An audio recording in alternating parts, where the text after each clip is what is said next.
Bem, lição número 2, a parte de terça-feira, a cura de um cego de nascença e a discussão. No tempo de Jesus, uma pessoa pobre, uma pessoa com alguma deficiência, uma pessoa com algum tipo de problema como possessão pelo diabo, essa pessoa era discriminada na hora, era excluída dos relacionamentos, a pessoa não podia entrar no templo para que não contaminasse o templo, porque eles admitiam que a doença ou a deficiência era por causa de algum pecado. Sabe quando Deus disse, olha, aqueles que me servirem, eu serei benevolente até 1000 gerações, mas aqueles que me aborrecem, eu visitarei o pecado dos pais nos filhos até a 3ª e 4ª geração. Então eles acreditavam que Deus estava punindo os filhos dos pecadores. Por isso a pessoa nascia com deficiência. Mas Jesus, ao ver um cego de nascença, e os discípulos terem assim uma reação de preconceito, Jesus tentou corrigir isso com eles. Ellen White, no livro Beneficência Social, na página 21, ela escreveu o seguinte: a crença dos judeus a respeito da relação existente entre o pecado e o sofrimento perfilavam-se agora na mente dos discípulos de Cristo. Eles viram um cego de nascença e admitiram que ele era cego por causa de algum pecado. Jesus então procurou corrigir-lhes este erro. Não explicou a causa ou a razão do cego ter nascido daquela forma, mas mostrou os resultados que viriam a partir de sua atuação. E com isso, procurou Jesus corrigir o problema da falta de entendimento dos discípulos. Pergunta de número 3. Ao ver um homem cego, qual o motivo que os discípulos admitiram que esse homem estava com essa cegueira? Como Jesus corrigiu essa distorção de pensamento? Vamos ler João capítulo 9, verso 1 em diante, diz assim: e passando Jesus, viu um homem cego de nascença. E os seus discípulos lhe perguntaram, dizendo: mestre, quem pecou para que esse homem nascesse cego? Seus pais ou esse homem? Jesus respondeu: nem ele pecou, nem seus pais, mas foi assim para que se manifestasse nele as obras de Deus.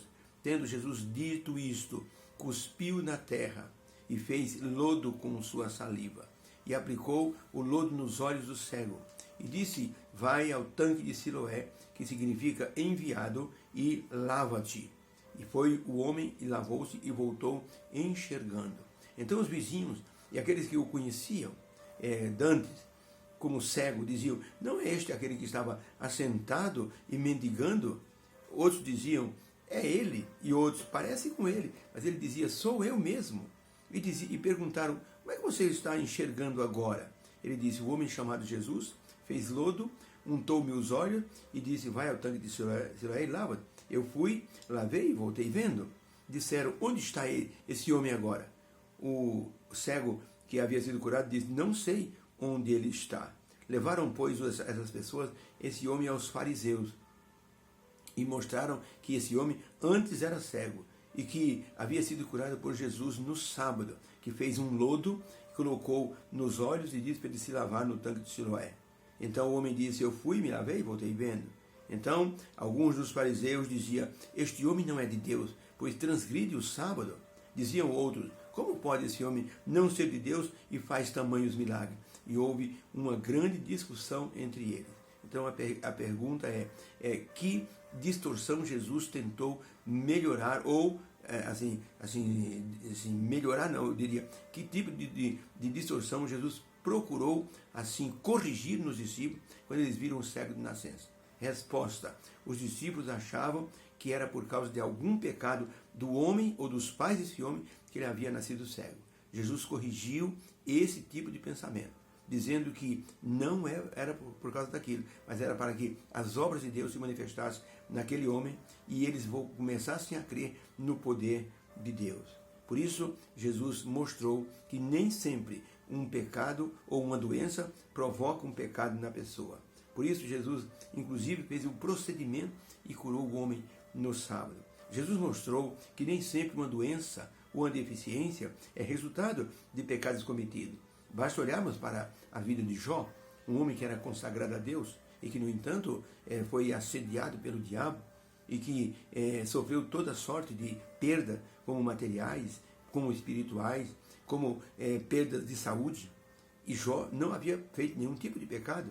Os amigos de Jó não entenderam isso. Foram até Jó e argumentaram com ele, dizendo que pecado você fez. E Jó se defendeu, dizendo o quanto ele havia sido consagrado a Deus, o quanto ele fazia o bem, o quanto Deus dirigia a sua vida. No final das contas, Deus mudou o estado de Jó e deu-lhe o dobro de todas as coisas. Então, essa história, a história de Jó, nos mostra que o sofrimento não está ligado ao pecado, mas sim à intervenção do diabo em nossa vida. No caso do milagre realizado por Jesus, isso gerou uma discussão entre o homem curado e os fariseus, que o questionaram e questionaram a autoridade de Jesus. Eles disseram, este homem é um pecador, pois transgride o sábado. Quer dizer, queriam qualificar Jesus como um pecador. E outros diziam, mas se ele é um pecador, tem alguma coisa errada. Como é que um pecador faz um milagre desse tipo? Curar um cego de nascença? É uma coisa estupenda isso. E houve uma discussão entre eles. Ellen White, no livro Deserto das Nações, na página 472, ela escreveu o seguinte, os fariseus esperavam fazer Jesus parecer um pecador e dessa forma tirar-lhe a autoridade de Messias. Não sabiam que aquele que curara o homem no sábado conhecia todas as obrigações do sábado. Ele cuidara do cego para que a glória de Deus se manifestasse. Muitas vezes nós temos que entender que Jesus Cristo leva as nossas cargas. Zeleuco era um rei da Grécia e um dia ele editou um tipo de lei. Ele disse, eu vou fazer aqui um toque de recolher. Se alguém for achado andando depois das 10 da noite, essa pessoa será castigada com 20 chibatadas. A primeira pessoa que foi achada perambulando, voltando de uma festa, foi o filho dele. Agora, Zaleuco teve que cumprir a lei. Ele olhou o filho como pai. Ficou com dó do filho. Eram 20 chibatadas. Ele disse, olha, vamos fazer o seguinte, era 40 chibatadas. Ele disse, vamos fazer o seguinte, eu não posso perder minha autoridade como rei, nem posso, fazer com que meu filho sofra. Então é o seguinte, eu vou tirar a camisa, o manto real, e vocês me dão 20 chibatadas. E dão 20 chibatadas no meu filho. E dessa forma, Zaleuco absorveu como rei e como pai metade do castigo do filho. Jesus queria tirar metade da carga que as pessoas levavam, imposta pela tradição dos fariseus. Então Jesus, ao curar uma pessoa no sábado, ao instruir, estava dizendo, meus filhos, essa é a maneira certa de servir a Deus. Não é com pressão, não é com medo de que Deus vai te castigar. Mas o sábado tem que ser um dia de alegria, tem que ser um dia feliz. Eu vi um pastor dizendo que numa igreja que ele foi, tinha um pessoal, uns jovens, que quando chegava no sábado, ficava na casa deles, olhando para o relógio, e o sol se punha 6 horas. Eles já ficavam deitados na cama com a calça jeans na mão. Quando dava 6 horas, vestiam depressa a calça jeans e corria para o shopping. Esse pastor dizia, esse jovem fazia do sábado um fardo. E Jesus quer nos ajudar a levar esse fardo. Por isso ele curou aquele homem no sábado, deu libertação, abriu a vista. Jesus, ao mesmo tempo, estava querendo ensinar os discípulos. Vocês também precisam serem curados da visão distorcida que vocês têm. Deus nos abençoe. Possamos ter nossa visão corrigida pela mão de Deus, para olharmos direitinho as coisas de Deus e olharmos também as pessoas que estão dentro da igreja e ajudá-las a seguir o caminho certo. Deus nos abençoe. Tenha uma boa terça-feira na presença do Senhor. Deus abençoe a todos.